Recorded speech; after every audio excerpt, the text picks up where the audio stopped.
Welcome in.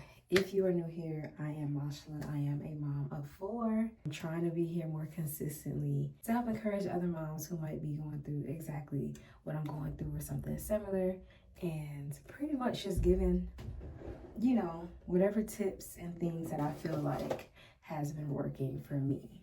Just got out the shower, more like a crying session to the Lord, and just trying to sit in silence, trying to hear him speak and to help me navigate just the season of life, because so much is going on, and I really am starting to feel like it's more so in my head than it is realistically.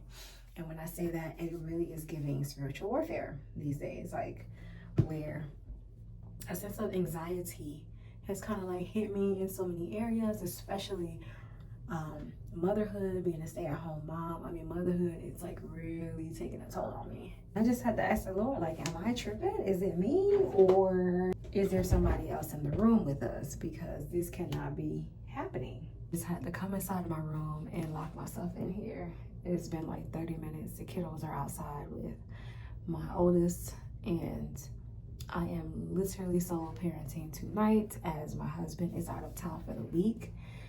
I don't know, tell me in the comments if you too are a solo parent like 90% of the time, because it's hard out here. Like, I've been grieving recently. The picture that I thought marriage would be is still giving very much you're a single mom, because the picture of family, the picture of doing things that I thought we were going to have, I'm not seeing that tangibly.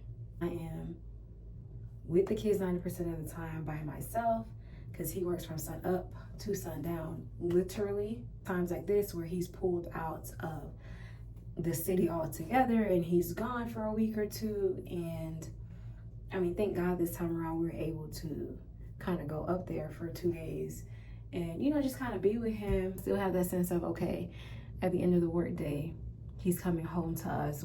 But it's been rough. And then now that Kylo is officially 1, Bella is officially 2. Motherhood has taken a different turn, and these are more active babies. They are into everything. Bella is entering her terrific 2s that ain't so terrific all the time, and Kylo is in his, one-man wonderland where he's exploring. Now he feels a sense of independency. He can walk, move around, and pretty much express to you what he wants and things of that nature. I've really been struggling a bit with just the reality that it's always me, and it's always been me for the past 2 years. The real struggle is like feeling that I'm not contributing as much, I'm not doing enough, I'm not prepared for this level of motherhood as I should be. Is there tangible proof, or is there just something in the air that's just making me feel like I'm not doing enough? And we always know when you start to get that feeling of you're not enough, you're not good enough, we know where that's coming from. But the lies be so close to home that that's what seems to like drag you down, because Satan ain't coming left field. He's not coming to say anything or whisper anything in your ear that is completely polar opposite of what you're struggling with. No, he's going to bring out the big guns. Like, he finna hit every trigger point. He's going to touch on every childhood trauma. He doesn't come to play fair. And I just felt like the way anxiety has been trying to grip me, like, I literally had a whole crying session. I just told God, like, right now I'm sorry, but I gotta let it out. It feels like this pressure just like right here in your throat, and you want to cry, but then you're asking yourself, well, why are we crying? Like, this is life. This is the life you chose. You have these children. This is just what life looks like.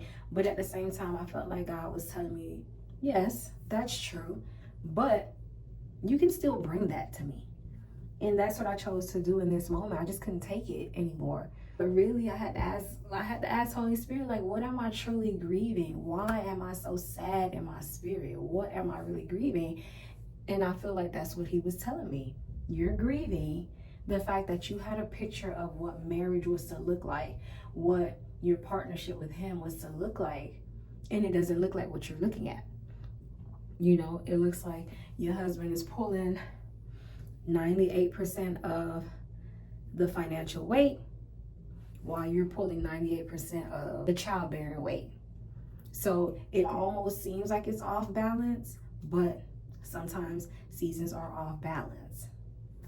And even when he comes home, there's enough energy for him to eat and go to sleep. He's so tired. I'm so tired. When he comes home, how can I even think about saying, okay, here, tap in now? You know, I look at my days and I'm just like, by the end of it, I feel like all I was trying to do was trying to get the day over with. When are they gonna go to sleep? When are they gonna take a nap? When are they gonna stop crying? Always searching for some form of relief. Like, when is this going to end? Searching for a sense of peace, a sense of calm, a sense of quiet. Not wanting another request. Mom, can I get this? Mom, can I get that? Mommy, Who's mom? Can you help me out with that? And it's just like all day long, the requests don't stop coming in. And I have to sit here and put on a approachable face, right? So that I'm not scaring my children off or putting this fear in them that's unrealistic, like a fear that probably makes them think that they're the problem. This is not me in no way, shape, or form complaining or bringing like my problems to the internet in a way to complain. It's really just to find who else out there is experiencing motherhood like this as a married woman. To find a community of women who are going through the same thing, and we can finally just like hold hands and sing kumbaya.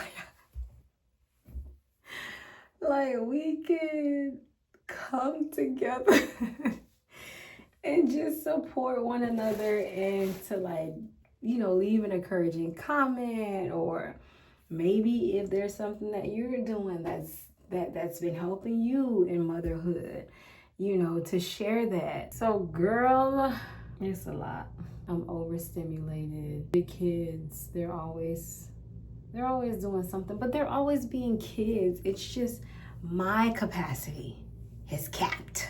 It's not them. It's not the life for real. It's the capacity that I have. Like, I'm up here. This season, I feel like I'm being purged.